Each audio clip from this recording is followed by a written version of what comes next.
তিন বন্ধু মিলে বাগানে গাছতলে পর বসে যুক্তি করল।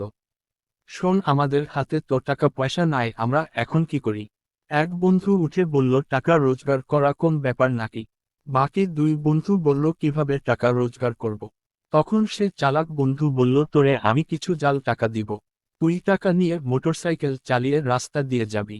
রাস্তা দিয়ে একজন ব্যাংকার একটি ব্যাগ নিয়ে মোটরসাইকেল আসবে। তুই মোটরসাইকেল নিয়ে ব্যাংকারের মোটরসাইকেলটি ধাক্কা দিবি। তখন ব্যাংকার পড়ে গেলে কোন কিছু নষ্ট হলে তুই দ্রুত তাকে বলবি, আমি আপনাকে কিছু টাকা দেই। ভাই, রাগ করবেন না, ঠিক করে নিয়েন। ব্যাংকে চাকরিরত লোকটি ছিল একটু লোভী, সে টাকা নিয়ে ওই লোকটিকে ছেড়ে দিল। ওই টাকা নিয়ে সে রাস্তা দিয়ে যাচ্ছিল, হঠাৎ দুটি লোক তাকে মোটরসাইকেল থামিয়ে ধরে ফেলল।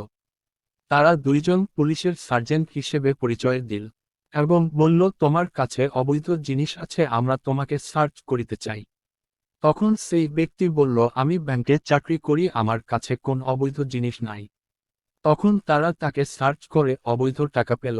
ভুয়া দুই পুলিশ তাকে অ্যারেস্ট করবে বলে ভয় ভীতি দেখালো। তারপরে লোকটি ভয় পেয়ে গেল। লোকটি ভয় তাদেরকে বলল, স্যার, আমাকে ছেড়ে দিন, আমি কিছু টাকা আপনাদেরকে দেই। দুই ভুয়া পুলিশ যুক্তি করল এবং তার কাছে 1 লক্ষ টাকা জরিমানা চাইল। সে 50,000 টাকা দিয়ে ক্ষমা চেয়ে সেখানে থেকে চলে গেল।